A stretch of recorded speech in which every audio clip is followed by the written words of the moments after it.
From the KMNN studios, this is the Kids Morning News Network.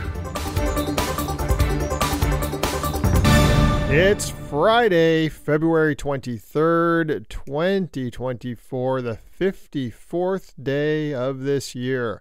I'm Alex in the KMNN studio in New York. It's International Stand Up to Bullying Day.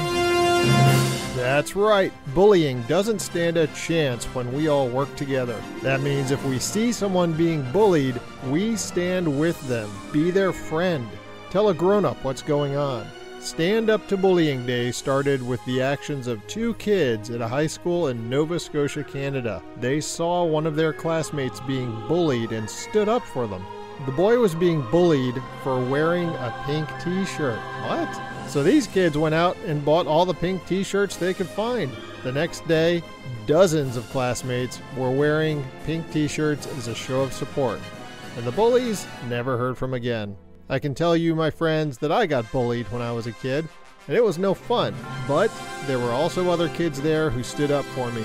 They made a difference, and you can too.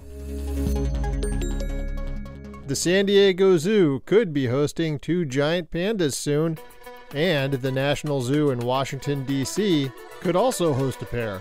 Giant pandas are those cute-looking black and white bears that eat bamboo and do funny things on social media. You know who they are. They're also an important symbol of China, and an endangered one. There are fewer than 2,000 giant pandas left in the wild. China began loaning out giant pandas to zoos around the world in 1972. It was a way for the nation to connect with people in other countries, and it also gave China access to experts in zoos around the world to help with saving the pandas.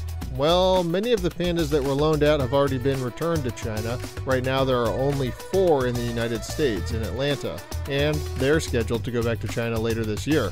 But if everything works out, a pair of pandas could arrive at the San Diego Zoo this summer, and another pair at the National Zoo sometime after that.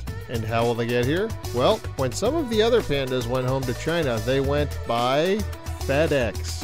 It's true. Now, they didn't get boxed up or anything. They had these special big crates made for them, and they flew with people they knew from the zoo in big, comfy cargo planes with, plenty of bamboo for in-flight snacks.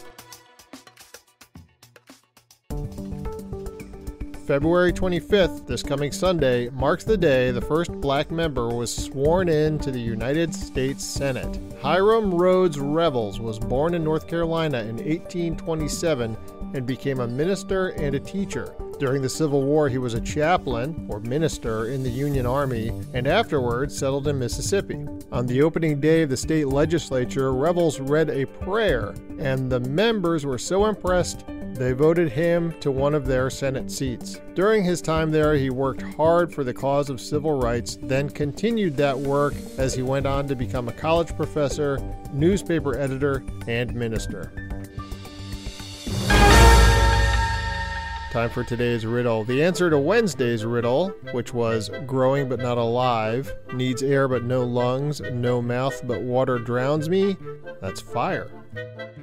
Here's today's riddle. Keys but no doors, space but no rooms. You can enter, but there's no way to leave. What am I? Keys but no doors, space but no rooms. You can enter, but there's no way to leave. Give it the answer on Monday. What are you having for breakfast this morning? How about a nice big bowl of bacteria? Ew! Tell me about it. When I think of bacteria, I think of creepy, crawly, slippery, slimy stuff. Gross! Right? But here's the thing.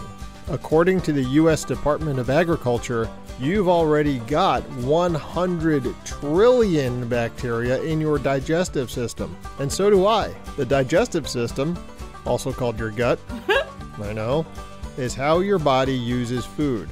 The food goes from your mouth, down your throat, into your stomach, and all the way through your intestines. The bacteria help your body break down that food along the way and pull all the good stuff out of it for your body to use. They even help keep you from getting sick. What you eat can affect the bacteria in your gut.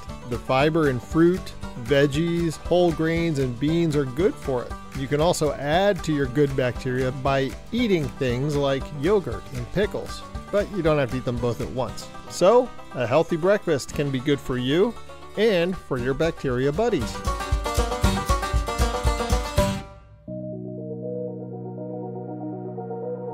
The Eagle has landed.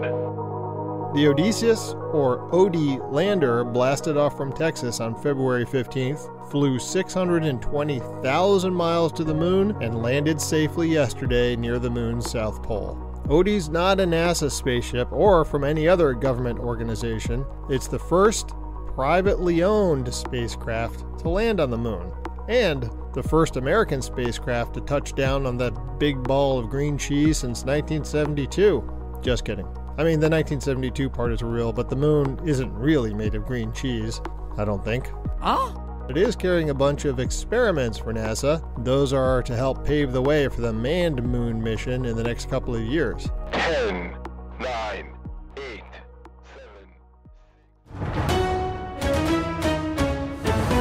In the weather today, rain along the East Coast and snow in Michigan and northern Illinois and Maine. Other than that, lots of sun around the country, warmer than normal too. Unless you're in the Upper Peninsula, UP's going to be cold, that's in Michigan, and it'll be windy in northern Montana on the eastern front of the Rockies, so hold on to your hats and browning.